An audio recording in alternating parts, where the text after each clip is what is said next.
बात है।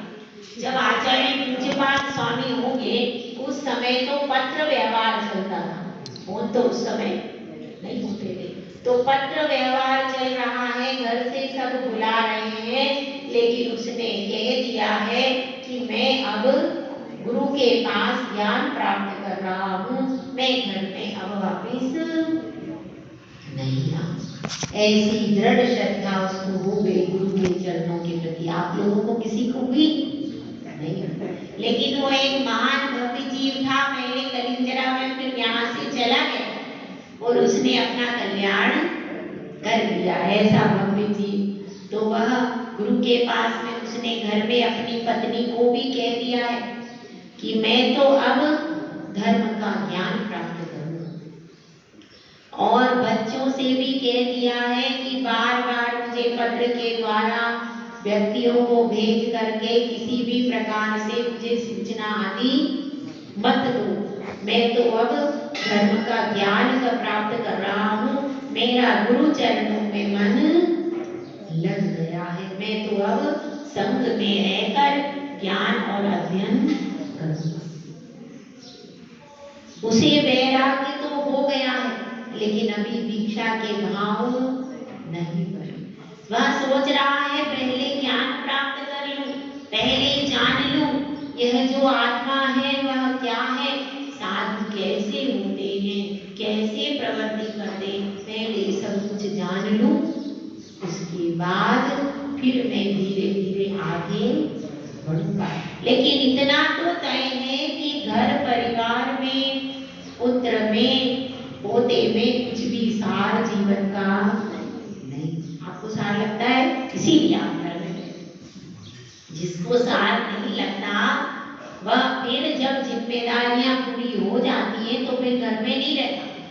वह कब तक रहता है, जब तक जिम्मेदारी पूरी नहीं होती।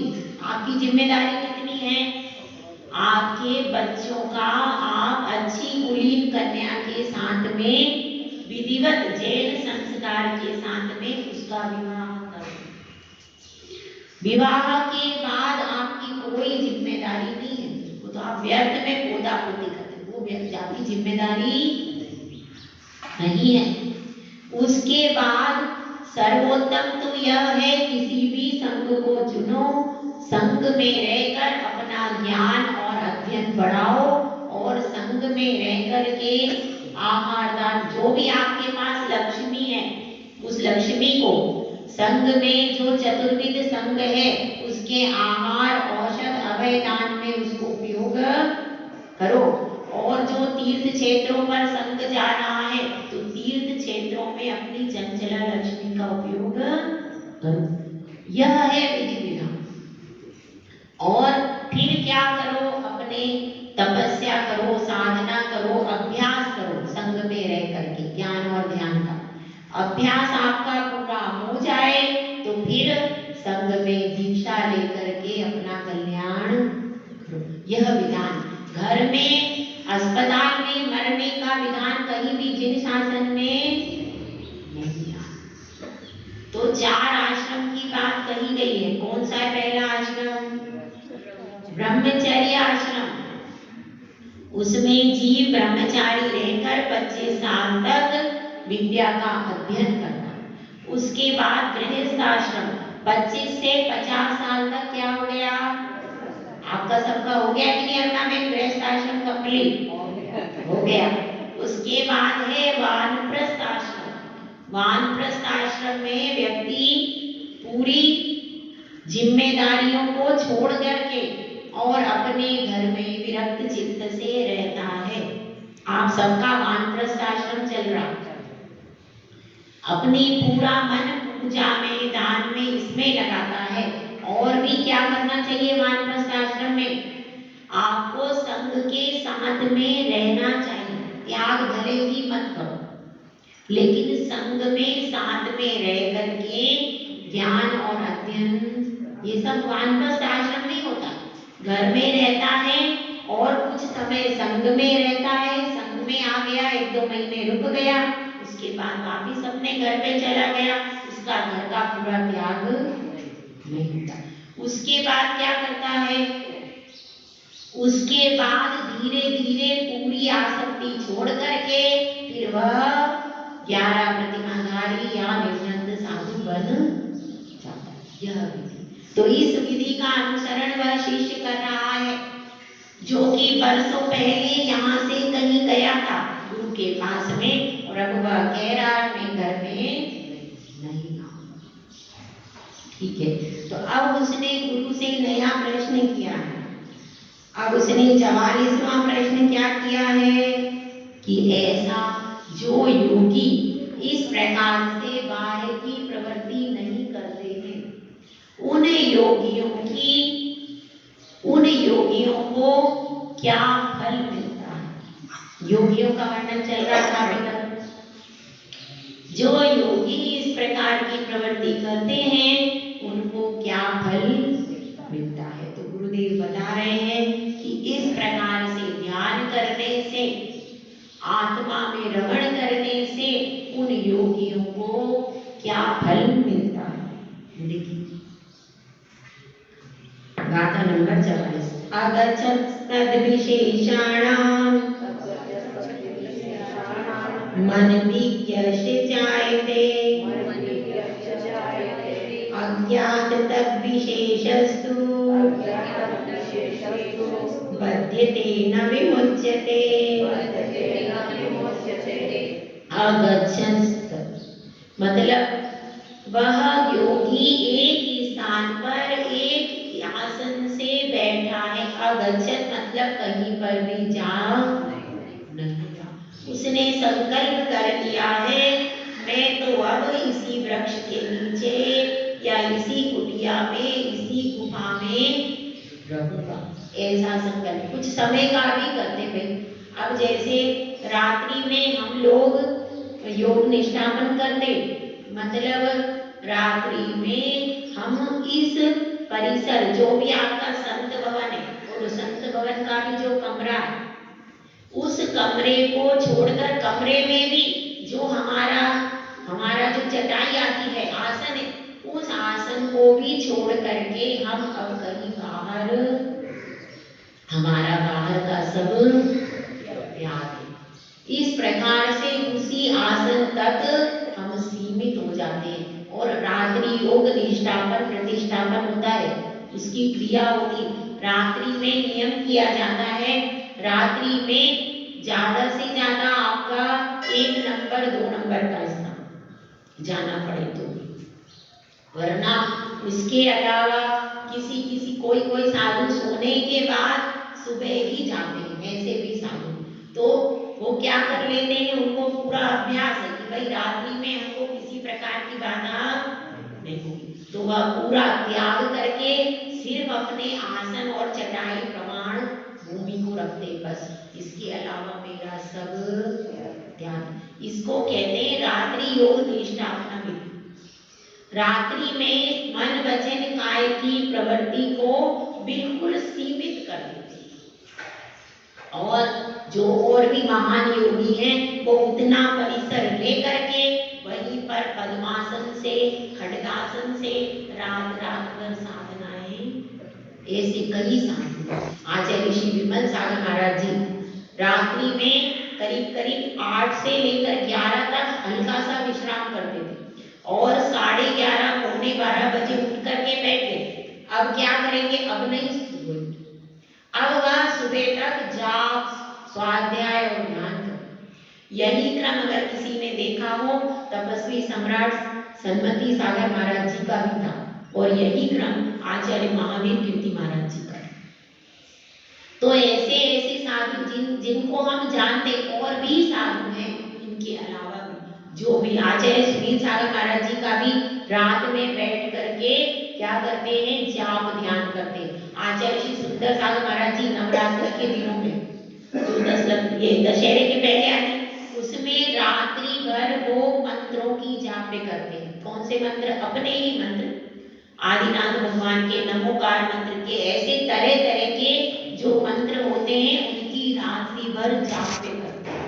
तो ऐसे आज भी बहुत सारे साधु रात्रि में विशेष साधनाएं करते हैं। तो उस समय पे क्या कर लेते हैं, जो अपना आसन और पाटे नियम कर लेते हैं और उस पर बैठ करके अपना क्या करते हैं, उस पर बैठकर अपनी जाप आदि करते हैं और फिर बाद में उसी पर विश्राम आदि यथा योग्य करते हैं। तो रात रात भर ऐसी कठिन कठिन साधनाएं करने वाले साधुकाओं में पंचम काल में ही आचार्य शांति सागर जी महाराज 12 बजे की सामयिक रात्रि की करते थे और रात्रि में बैठ जाते थे उठ करके और अपना जाप स्वाध्याय पूरी पूरी रात्रि पूरी ध्यान में बिताते थे। ऐसे साधु पंचम काल में ही है ना वो तो, लेकिन फिर भी उनकी कितनी साधना थी। तो और भी साधु हैं जिनका हमको पता है, उनका आपको बता रहे, लेकिन आज की डेट में भी बहुत सारे साधु हैं जो कि रात्रि में बैठ करके और पूरी रात्रि ध्यान स्वाध्याय में बिताते। इतनी खंड में भी ऐसे साधु हैं, अभी भी हैं। आप भी देखने जाओ तो आपको ऐसे साधु आज भी निवृत्त साधु मिल सकते। तो इस प्रकार से वह जो साधु है और रात्रि में अगर किसी की शक्ति नहीं है तो वह अपनी चटाई पर लेटा लेटा भी क्या करता है, जाप करता है, भगवान का ध्यान करता है, कीर्तन करता है। मतलब साधु पूरी रात्रि लगभग काय में व्यतीत करते हैं, धर्म ध्यान में व्यतीत करते हैं। तो इसको क्या कहते हैं, यही बात यहाँ पर चल रही है कि वह कहीं भी जाता आता नहीं है। उसने एक स्थान अपना स्वीकार कर लिया। सामायिक में भी ऐसे ही कर लेते, सामायिक में भी नियम कर लेते हैं, इसी स्थान पर बैठे रहेंगे। कभी कोई विशेष बाधा उपस्थित हो गई, संघ पर कोई उपसर्ग आ रहा है, गुरु का आदेश आ गया कि आपको आना है, ऐसी कोई परिस्थिति है तो उसकी छूट रखते हैं। बाकी सामान्य परिस्थिति में हम इस आसन से चलायमान, एक पर्यंकासन जो लगा लिया है उस पर्यंकासन में भी आधे आधे एक एक घंटे साधु बैठते। वो क्यों, उनका नियम हो जाता है अब बाहर के गमनागमन की क्रिया को नहीं करेंगे। तो यहाँ पर यही बताया गया है अगच्छस तद विशेषाणाम और मन विज्ञेष्ट चाहिए और अनविज्ञेष्ट, वह बाहर के जितने भी वातावरण है उससे अनभिज्ञ रहता है। भाई बाहर में क्या हो रहा है, वहां पर क्या हो रहा है, मैदान में क्या हो रहा है, देश में क्या हो रहा है, उनको कोई मतलब नहीं। किसी भी वस्तु से कोई प्रयोजन नहीं है। वो सिर्फ अपनी आत्मा से और अपने मन वचन काय की चंचलता को सीमित करने में पूरा समय निकाल देते हैं। बाहर में क्या चल रहा है, किसका क्या हो रहा है, समाज में क्या हो रहा है, देश में क्या हो रहा है, राजनीति में, उनको इन सब चीजों से कोई मतलब नहीं होता। वो अपनी आत्मा में ही गोपन रह करके सारे कार्य करते हैं। और अज्ञात तत् विशेष और किसी भी विशेषता के ज्ञान से रहित रहते हैं। विशेषता का मतलब अब ये बहुत विशेष है, भाई वहां पर क्या हो रहा है, यहाँ पर क्या हो रहा है, सारी चीजों के बारे में जानकारी क्या है, विशेष। तो उन जानकारियों से वो अनभिज्ञ रहते, क्योंकि अगर वो ज्यादा जानकारियां रखेंगे तो फिर आत्मा में रमण नहीं कर सकते। फिर कुछ ना कुछ विकल्प कहीं ना कहीं, अरे उसके घर में ऐसा हो गया, और विकल्प बने रहेंगे। इसलिए आप लोगों को भी चाहिए, आप लोग जब साधु के पास में आते हो तो अपने घर परिवार के समाज के विकल्प कभी भी साधु को मत बताओ। क्यों? क्योंकि उनका काम है सिर्फ साधना करना। आपको स्वाध्याय संबंधी प्रश्न पूछना, आप पूछो, लेकिन वो साधु घर बार छोड़ करके और केवल आत्मा की साधना के लिए निकले। आप उनसे समाज के, परिवार के मैटर डिस्कस ना करो, वो ज्यादा अच्छा। उनकी साधना का लाभ आप लो, उनके अध्ययन का लाभ आप लो, जिससे आपका जीवन पवित्र बने। और यदि आप अपने परिवार के, समाज के जिन मैटर का साधु से कोई संबंध ही नहीं है, यदि आप ऐसा करते हो तो उससे साधु के मन में कदाचित विकल्प हुआ, उनकी ध्यान अध्ययन साधना में बाधा पड़ी तो उसका दोष और आपको भी कुछ मिला। इसलिए जो भी साधु आए उनसे ज्ञान ध्यान अध्ययन ही सीखो, कल्याण आपका इससे ही होगा और किसी चीज से नहीं होगा। तो अब इतनी अज्ञात रहने के बाद ही जो वह गमनागमन का भी त्याग कर देते हैं, कोई विशेष जानकारी भी हासिल नहीं करते और सब वस्तुओं से वो अज्ञात भाव है उनका। अज्ञात भाव का मतलब क्या है? उनको अपनी आत्मा के बारे में पूरी जानकारी है, तत्वों के बारे में पूरी जानकारी है। ऐसा नहीं है कि उनका अज्ञान भाव हो गया, अज्ञात है नहीं, उनको 7 तत्वों के बारे में पूरी जानकारी है, जिनवाणी के बारे में पूरी जानकारी है, लेकिन संसार के प्रपंचों की कोई जानकारी नहीं।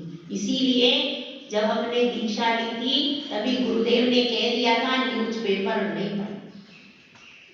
न्यूज़पेपर यदि आप पढ़ोगे तो उसमें मन में विकल्प आए बिना, कोई बहुत विशेष जानकारी है, कोई श्रावक बता दे कि यहाँ पर ये जानकारी आई तो आप सुन कि कोई साधु की कोई वर्णन, साधु के बारे में तो हम सुनते हैं भाई कौन सा साधु कहाँ विराजमान है, उनका कैसा कोई परेशान, साधु के बारे में कोई बता दे भाई ठीक, लेकिन पूरा न्यूज़पेपर पढ़ना तो साधु के योग्य ही नहीं।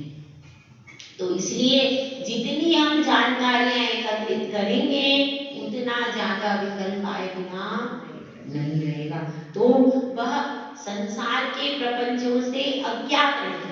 बाकी जिनवाणी माता का तो बहुत ज्ञान होगा उनको, जिनवाणी माता का पूरा ज्ञान है, लेकिन संसार के प्रपंचों से अज्ञात है और फिर वे बध्यते ना विमुच्यते, वे कभी भी कर्मों के बंध से बंधते विमुच्यते हैं। क्यों छूटते क्यों हैं?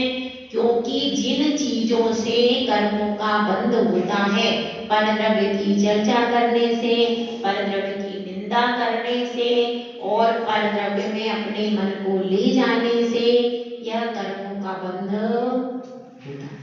अब वह परद्रव्य से बिल्कुल रहित होकर के अपनी ज्ञान साधना में बैठे हैं तो उनको कर्मों का बंध होगा कि नहीं होगा? तो इसीलिए यहाँ पर बताया गया है कि उनको कर्मों का बंध नहीं होता, वे सब प्रकार के कर्मों के बंध से मुक्त होकर के अपने जीवन को परम पवित्र बना लेते हैं। तो ऐसा ही परम पवित्र बनाने का हमारा सबका लक्ष्य है कि नहीं भाई? ऐसा ही हमको भी ऐसा ही बनना है और हमारा स्वभाव यही ऐसा ही स्वभाव है। तो इस सब स्वभाव को अपन प्राप्ति का उपाय प्रतिपल करते रहे, एक भी क्षण ऐसा न जाए कि हमारा ज्ञान ध्यान अध्ययन से हम विरत हो जाए, ऐसी भावना प्रतिपल रखनी चाहिए। जय बोला, जय सुंदर सा बोला।